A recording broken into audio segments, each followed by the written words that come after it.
बहुत समय पहले की बात है। रविदासपुर नामक गांव में एक बच्ची चिमकी अपनी दादी के साथ रहती थी। उस बच्ची की दादी का नाम निर्मला था। वह बहुत गरीब थे और उसकी दादी दूसरों के खेत में काम करके अपना घर चलाती थी। चिमकी बहुत ही समझदार और साहसी बच्ची थी। चिमकी स्कूल से घर आकर अपनी दादी की घर के कामों में मदद करती थी। ऐसे ही सब कुछ चल रहा था। कुछ दिन बीतने पर एक दिन अचानक उसकी दादी खेतों में काम कर रही थी और वह गिरकर बेहोश हो जाती है। जब चिमकी स्कूल से घर आती है तो उसे पता चलता है कि गांव के रघु काका ने उन्हें घर पहुंचाया। वह चिमकी से कहते हैं, बेटा चिमकी, तुम्हारी दादी की आंखों से तो पहले ही कम दिखता था, लेकिन अब उनकी आंखों की रोशनी बिल्कुल ही चली गई है। इन्हें शहर ले जाकर इनका इलाज कराना पड़ेगा बेटा। चिमकी उनसे कहती है, काका, मैं उन्हें कैसे शहर ले जा सकती हूँ? मेरे पास तो इतने पैसे भी नहीं हैं। मैं क्या करूँ काका? आप ही मेरी मदद करिए। रघु काका ने चिमकी को बताया, बहुत साल पहले मेरे दादाजी ने मुझे बताया था कि इस गांव में रहने वाले हमारे पूर्वजों ने कठिन तपस्या की, जिससे उन्हें एक चमत्कारी पत्थर मिला जो बहुत ही चमकीला और सुंदर था। मेरे दादाजी ने बताया कि जो भी इंसान सच्चा और नेक होगा, वही उस पत्थर से अपनी मनोकामना इच्छा पूरी करा सकता है।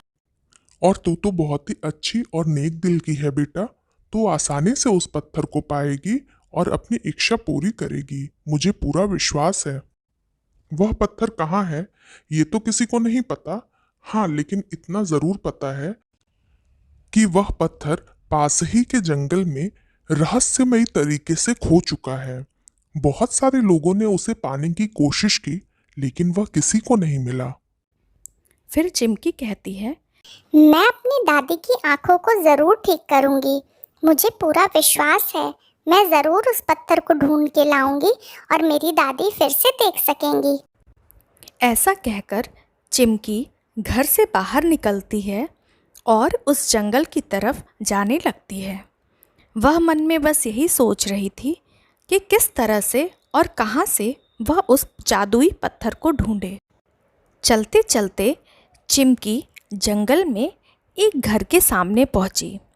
वहाँ उसने एक औरत को देखा जो उसे ही देख रही थी। वो औरत चिमकी के पास आती है और चिमकी से पूछती है, कौन हो तुम और इस जंगल में अकेले क्या कर रही हो? यहाँ पर बहुत सारे जंगली जानवर आते हैं। यहाँ अकेले आना तुम्हारे लिए सुरक्षित नहीं है। चिमकी उन्हें सारी बातें बताती है। फिर वो औरत चिमकी से कहती है, बेटा चिमकी, तुम अगर चाहो तो तुम मेरे घर में रह सकती हो। मैं उस जादुई पत्थर को ढूंढने में तुम्हारी मदद करूंगी। आओ मेरे साथ और घर के अंदर चलो। ऐसा कहकर वह औरत घर के अंदर जाने लगती है। चिमकी कुछ देर खड़ी होकर वहाँ सोचती है कि ऐसा करना ठीक है या नहीं। फिर वह भी उसके घर के अंदर चली जाती है। कुछ दिन इसी तरह बीत गए। रोज़ वो औरत सुबह पत्थर ढूंढने के लिए जंगल में चली जाती और चिमकी उसके घर का सारा काम करती। धीरे धीरे चिमकी बहुत ही कमज़ोर होने लगी थी और अब उसे अपनी दादी की याद भी बहुत सता रही थी। एक रात जब चिमकी आंखें बंद करके लेटी हुई थी तो वह औरत कहती है, लगता है ये सो गई। अब मैं आराम से बाहर जा सकती हूँ। ऐसा कहकर वह घर से बाहर निकल जाती है। लेकिन उस रात चिमकी सोई नहीं थी। वह चुपके से छुप के घर के बाहर देखने लगती है और जो चिमकी देखती है उसे देखकर वो बहुत ज़्यादा डर जाती है। एक बहुत ही डरावनी चुड़ैल उड़ करके उस औरत के पास आ रही थी और वो औरत बिना डरे उसे खड़े होकर देख रही थी। ये सब कुछ देखकर चिमकी बहुत ज़्यादा घबरा जाती है। क्या बात है, आजकल मैंने देखा है कि तुम्हारी शक्तियाँ काफ़ी बढ़ती जा रही हैं। तुम तो रात में भी अपने इसी रूप में घूमती हो।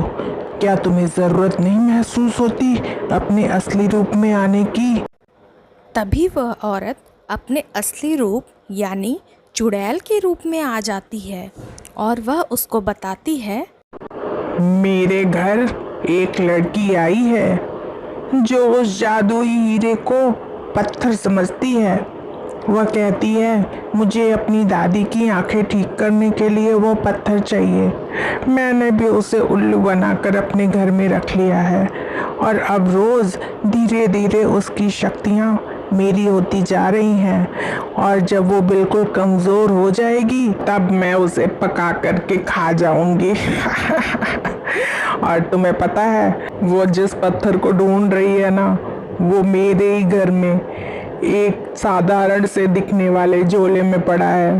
वो बच्ची बेचारी तो जानती भी नहीं है। इस तरह चिमकी उस चुड़ैल की सारी बातें सुन लेती है और वो जल्दी से जल्दी उस झोले को लेकर के अपने घर जाना चाहती है। और उसी समय चिमकी चुपके से उस झोले को लेकर के उस चुड़ैल के घर से बाहर निकल जाती है और वह अपने घर की तरफ जाने लगती है। रात बहुत घनी और अंधेरी हो चुकी थी। चिमकी बहुत डर रही थी, लेकिन फिर भी उस बच्ची ने हिम्मत नहीं छोड़ी और वह चलते चलते अपने घर जा पहुंची। इतने दिनों बाद अपनी दादी को देखकर चिमकी बहुत खुश होती है। वह जल्दी से उनके पास जाती है और उन्हें सारी बातें बताती है। फिर चिमकी उस जादुई हीरे को अपने हाथ में ले करके उससे प्रार्थना करती है कि उसकी दादी की आंखें बिल्कुल ठीक हो जाएं। और चमत्कार होता है, सचमुच उसकी दादी की आंखें बिल्कुल ठीक हो गई थीं और एक बार फिर वह हीरा रहस्यमयी रूप से गायब हो जाता है और इस कहानी का सुखद अंत होता है।